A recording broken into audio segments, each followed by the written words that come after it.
Hello everyone, welcome to our YouTube channel design your dreams. जैसा कि बच्चों के फाइनल एग्जाम्स काफी नजदीक हैं, तो हमें अभी से ही उनकी प्रैक्टिसेस स्टार्ट कर देनी चाहिए, जिससे कि उनकी परफॉर्मेंस को हम बहुत अच्छा कर सके। आज ऐसे ही कुछ इंपॉर्टेंट वर्कशीट्स आज की इस वीडियो में आप देखने जा रहे हैं। साथ ही साथ हर एक टॉपिक को हमें बच्चों को किस तरह से समझाना है, किस तरह से प्रैक्टिसेस करवानी है, ये भी हम देखेंगे। तो चलिए वीडियो को स्टार्ट करते हैं। जैसे हमारी फर्स्ट वर्कशीट में हम देख रहे हैं, add a full stop or a question mark at the end of each sentence। बच्चों को इस तरह के इंपॉर्टेंट क्वेश्चंस पूछे जाते हैं, जिसमें उन्हें पंक्चुएशन यानी कि फुल स्टॉप और क्वेश्चन मार्क लगाने के लिए कहा जाता है। तो जो सेंटेंस प्रॉपर होता है, जिसमें कोई क्वेश्चन नहीं होता, वहां पर उन्हें फुल स्टॉप का प्रयोग करना होता है। और जिस सेंटेंस में हमें पता चलता है कि कुछ क्वेश्चन पूछा जा रहा है, वहां पर हमें क्वेश्चन मार्क लगाना चाहिए। तो इस तरह से आप बच्चों को इस वर्कशीट्स की प्रैक्टिस करवा सकते हैं। ऐसे ही कुछ क्वेश्चंस भी हम देख लेते हैं। जैसे ए काउ गिव्स मिल्क, तो ये क्या है? एक प्रॉपर सेंटेंस है, तो इसके एंड में हम लगाएंगे full stop. My socks are red, so this is also a proper sentence, तो यहाँ पर भी हम फुल स्टॉप का प्रयोग करेंगे। इज दैट योर स्कूल, यहाँ पर हम क्या देख रहे हैं? इसमें क्वेश्चन किया जा रहा है, तो इस सेंटेंस के एंड में हम लिखेंगे क्वेश्चन मार्क। टीना's hair is curly, this is also a proper sentence, तो इसके एंड में भी हमें फुल स्टॉप लगाना है। What are you doing, तुम क्या कर रहे हो, तो ये क्या है? क्वेश्चन कर रहा है, तो इसके एंड में हम क्वेश्चन मार्क लगाएंगे। सो इस तरह से आप बच्चों को फुल स्टॉप और क्वेश्चन मार्क की प्रैक्टिस करवा सकते हैं। कुछ इस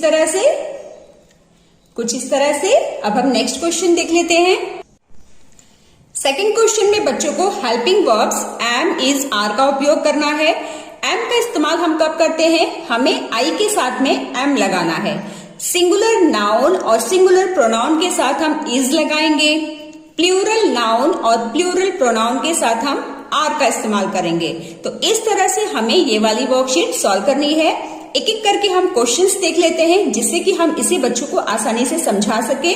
जैसे कविता डैश स्मार्ट, तो कविता क्या है? सिंगुलर नाउन है, तो सिंगुलर नाउन के साथ हम इज लगाएंगे। Kavita is smart. We dash good dancer, we यानी कि हम, एक से ज्यादा लोग हैं, यानी कि प्लूरल प्रोनाउन, तो इसके साथ हम आर लगाएंगे। We are good dancer. He dash naughty, he क्या है? सिंगुलर प्रोनाउन, तो इसके साथ हम इज लगाएंगे। He is naughty. ऐसे ही आई के साथ एम का इस्तेमाल होगा। I am a painter. You के साथ ना हम आर लगाते हैं, ठीक है? तो आप बच्चों को यू के साथ आर लगाने के लिए कहें, you are looking sad. Children, एक से ज्यादा बच्चे हैं, तो यहाँ पर हम क्या लगाएंगे? Are. Children are playing cricket. These mangoes, एक से ज्यादा मैंगोज यानी कि प्लूरल नाउन, तो इसके साथ भी हम आर लगाएंगे। तो इस तरह से आप बच्चों को हेल्पिंग वर्ब्स बहुत ही सिंपल वे से सिखा सकते हैं। हमारी नेक्स्ट वर्कशीट प्रीपोजिशन से रिलेटेड है। प्रीपोजिशंस की हेल्प से हम जान पाते हैं कि कौन सी चीज कहां पर है। तो इस तरह से बच्चों को करेक्ट प्रीपोजिशन चूज करना है और सेंटेंस को कंप्लीट करना है। जैसे the map is dash the wall, on the wall और अंडर द वॉल, तो यहाँ पर क्या आ जाएगा? On the wall. The map is on the wall. They are standing dash the roof, near the roof और under the roof, under the roof, roof के नीचे। Kavita lives dash Mumbai, above Mumbai और in Mumbai, yes, in Mumbai. Kavita lives in Mumbai. Siya takes her lunch at 1 PM और on 1 PM, at 1 PM, क्योंकि time के लिए हम at लगाते हैं। AT, at. My school is dash our house, my school is near our house और at our house, correct will be near. My school is near our house. Okay, so इस तरह से बच्चों को केयरफुली सेंटेंस को read करना है और करेक्ट प्रीपोजिशन का इस्तेमाल करना है। नेक्स्ट है चूज द सुटेबल दिस और these and complete these sentences. यहाँ पर दिस और दीज का इस्तेमाल हमें करना है। सिंगुलर के साथ हम दिस लगाते हैं और प्लूरल के साथ हम दीज लगाते हैं। ये जब कोई चीज हमारे पास होती है तो उस वक्त हम दिस और दीज का इस्तेमाल करते हैं। जैसे डैश आर एप्पल्स, एप्पल्स क्या है, एक से ज्यादा है, तो यहाँ पर हम लिखेंगे these are apples. Is my bag, single है तो यहां पर हम लगाएंगे this is my bag. Dash are balloons, एक से ज्यादा बलून्स है तो यहां पर आ जाएगा these are balloons. Okay, next question है पुट वॉज और were in the following sentences. यहाँ पर बच्चों को वॉज और वर का इस्तेमाल करना है। ये दोनों ही हेल्पिंग वर्ब हम पास्ट के लिए इस्तेमाल करते हैं जब कोई चीज बीत चुकी होती है।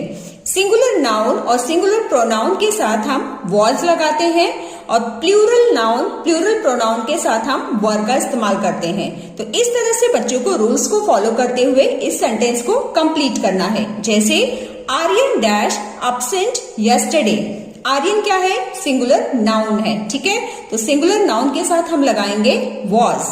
Aryan was absent yesterday। Meena and Tina dash not there, ये एक से ज्यादा लोग हैं यानी कि प्लूरल नाउन है, तो इसके साथ हम वर लगाएंगे। Meena and Tina were not there.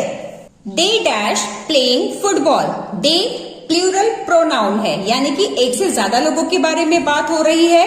They were playing football, तो यहां पर हम वर लगाएंगे। आई सिंगुलर प्रोनाउन है तो इसके साथ हम वॉज लगाएंगे। I was sleeping. Those boys dash making a noise in the class, एक से ज्यादा लोग हैं तो यहां पर हम क्या लगाएंगे, were. Those boys were making a noise in the class. So इस तरह से ये भी एक इम्पॉर्टेंट टॉपिक है जिसे आप बच्चों की रेगुलर प्रैक्टिस में इंक्लूड कर सकते हैं। इसके अलावा आप बच्चों को कुछ वर्ड्स दें और उसका सेंटेंसेस फॉर्म करने के लिए कहें। जैसे एग्जाम्पल के तौर पे मैंने यहाँ पर कुछ वर्ड्स लिखा है लाइक वाटर, तो वाटर का इस्तेमाल करते हुए बच्चे कोई भी सेंटेंस यहाँ पर बना सकते हैं। जैसे we should drink 6 to 8 glass of water every day. Second है mother, my mother is my best friend. Tree gives us oxygen. Car के लिए हम क्या बना सकते हैं, जैसे car is a land transport. Okay, so इस तरह से बच्चे कोई भी सेंटेंस फॉर्म कर सकते हैं। इसके अलावा हम कुछ अपोजिट वर्ड्स, सेम वर्ड्स की प्रैक्टिस भी बच्चों की रेगुलर प्रैक्टिस में इंक्लूड कर सकते हैं। जैसे एग्जाम्पल के तौर पर यहाँ पर हम कुछ वर्ड्स सीखेंगे। जैसे फर्स्ट है राइट सेम वर्ड्स, यहाँ पर बच्चों को सेम मीनिंग वाले कुछ वर्ड्स लिखने हैं। जैसे स्टार्ट को हम और क्या कहते हैं, begin, BEGIN। Pretty, lovely, LOVELY। Quick, fast, large, big, tired, sleepy, sick, इल।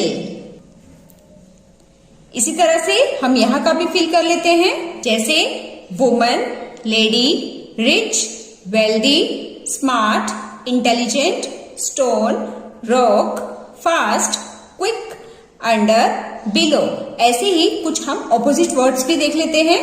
जैसे कूल का ऑपोजिट क्या हो जाएगा, warm, WARM। Loose, tight, young, old. Close, open. Early, late. Pull, push. North, south. Dangerous, safe.